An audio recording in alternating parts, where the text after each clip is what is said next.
As the Rangers battle the Raggedy Man piloting the Minotaur and his steel junkyard exoskeleton, their powers will increase this episode, and their united front ultimately will help them win the day. Though tired from just having faced a magical sun spell, making them think they are literally frying alive, and still wounded from a psychic clown attack through a Wheel of Fortune app, the puzzle of how to defeat the Raggedy Man keeps them sharp as they attack Junkyard and begin to see its anal-based weaponry in new ways. Lua does get trapped beneath a spider's web from one spider-shaped arm, but she's able to be cut free and uses a triple strike attack against the other arm made from blinding light.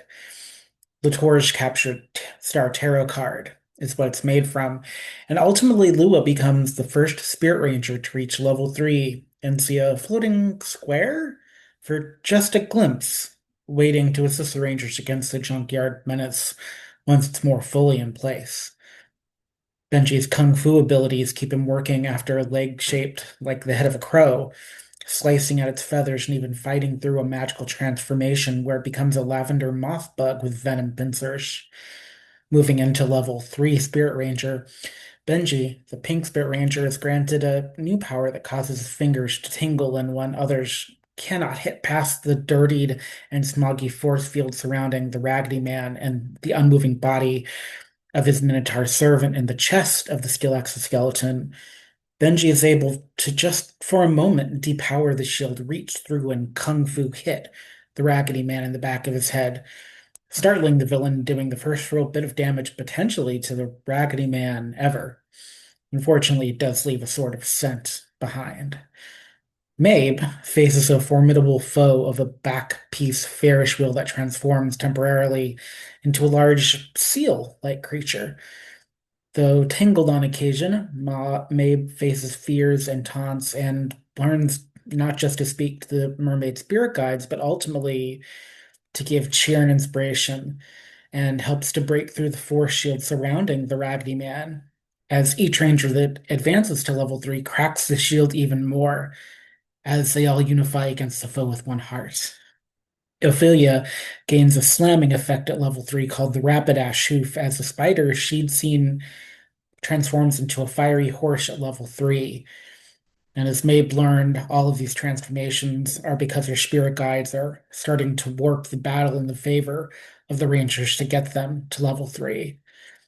Ophelia's Rapidash Hoof gains her not just a mightier slam from her fist against foes, but is also the final piece in the puzzle of how to grant victory to the Rangers. Also assisting in freeing Lua from beneath the spider's web, all four Rangers witness as they gain level 3 powers and rejuvenate during the battle that the square-framed thing, each time they got into level 3, gets stronger and cycles through all their colors to appear as a floating visage framed by a rectangular body piece. Ultimately, this rectangular body piece is some kind of face, announcing itself as Gosei in a mechanical deep voice and entreating one of the Rangers to use it to defeat the Raggedy Man. Lua, freed from the spider's trap a second time, steps up, steps up and places her hand in space behind it where there's a handle to craft lightning from above, shouting it aloud and sending ethereal lightning from on high down to slam into the Raggedy Man and to use the power of their unification in order to do so. Benji sees the sky itself open in response and gives a play-by-play while watching the Raggedy Man being pushed not just off the planet, but back to some sort of large, strange black hole thing while being destroyed by Lua's lightning attack. Gosei's work done in this capacity, and noting that Gosei actually has a space for their fifth Power Ranger color, the Green Ranger that's missing. Gosei disappears after the Spirit Ranger's Unify attack expresses through Lua breaks Junkyard apart. The good news is that the Raggedy Man seems to be gone, at least temporarily, as this act of their story comes to a close. The bad news is that all the pieces of the circus and steel shards from the amusement park places in the back of the mine explodes outwards in the absence of him holding it together, causing damage and the destruction of the mine, but also causing the saloon in St. Honore to become structurally unsound as pieces of the Ferris wheel slam into it. The Rangers take time to gather their things and rest slightly outside of the now uninhabitable saloon, seeing in the blue sky and clouds visions of their spirit guides.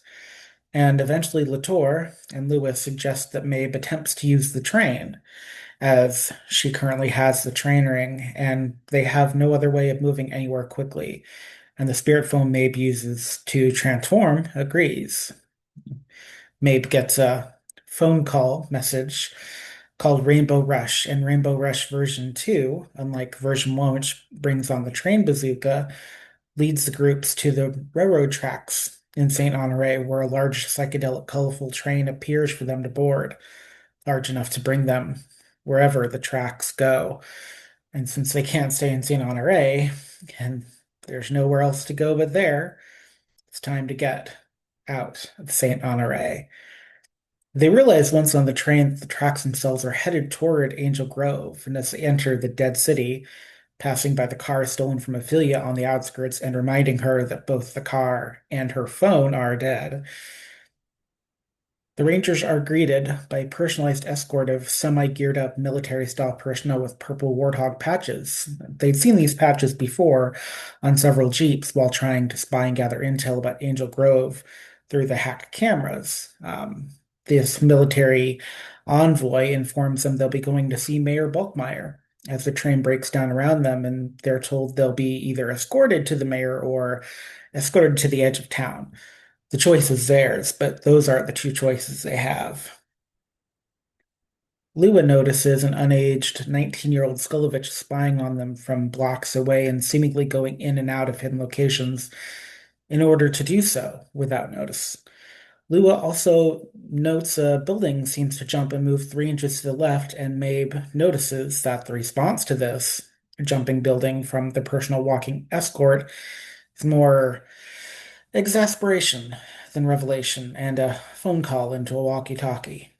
Meanwhile, the group also has to find enough clothing to stay warm as the whole of Angel Grove feels like a chilly California town in winter, and the gray sky above certainly is not as cheerful as the blue sky left in San Honore. This all begs the question.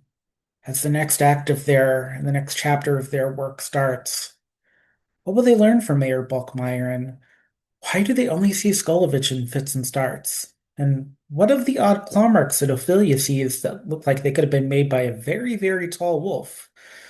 Or perhaps a werewolf all the same. Find out next time when promises of safety will be at your beck and call. Though the Raggedy Man is gone, whatever is happening in Grove will chill you to the bone, and truly, may the power protect you.